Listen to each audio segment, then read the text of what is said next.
Welcome back to Grammar Fundamentals for the SAT. This is Chapter 11, Lesson 82. We've spent the unit adding commas. Now we learn where a comma does not belong. Today, misused commas. The most common comma mistake is the comma splice. A comma all by itself cannot join two complete sentences. The curtain rose, comma, the show began. That's wrong, because each half could stand on its own. You fix it one of two ways. Add a coordinating conjunction after the comma. The curtain rose and the show began. Or swap the comma for a semicolon.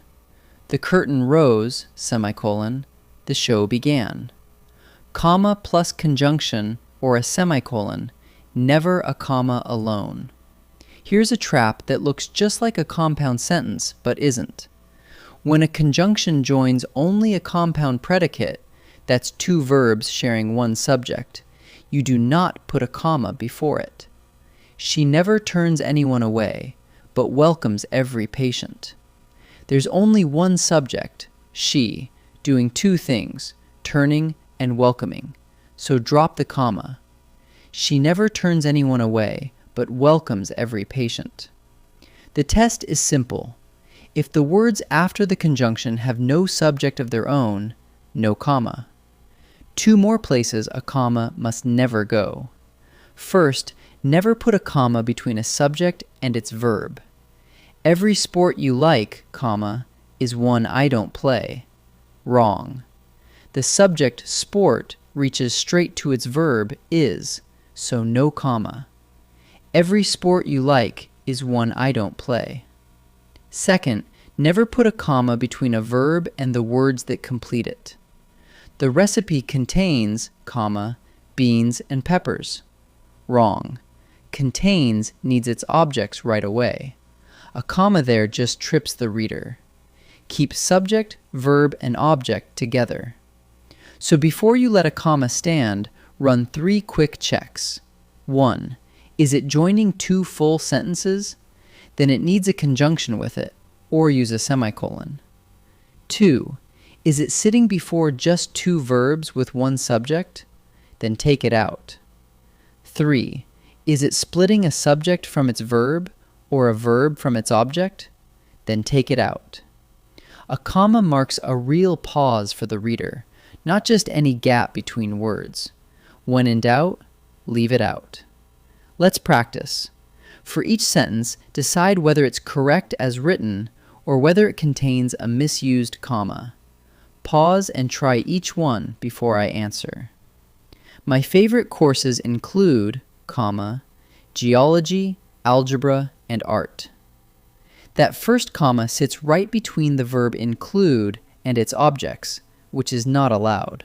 So the answer is, comma, misused.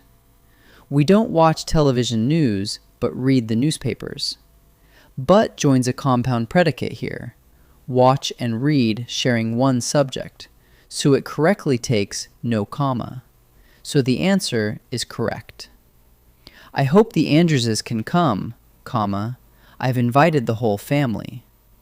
Those are two complete sentences joined by a comma alone, a comma splice. So the answer is, comma, misused. 3 more. Watch for splices, for compound predicates, and for commas wedged between a subject and its verb. Pause and try each. The art you call avant-garde, comma, is art I call silly. That comma splits the subject, art, from its verb, is.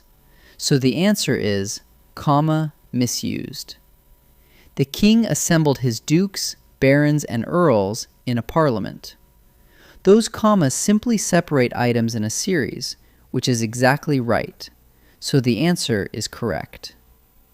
The audience cheered the recipient, comma, and called for a speech. And joins a compound predicate, cheered and called with one subject.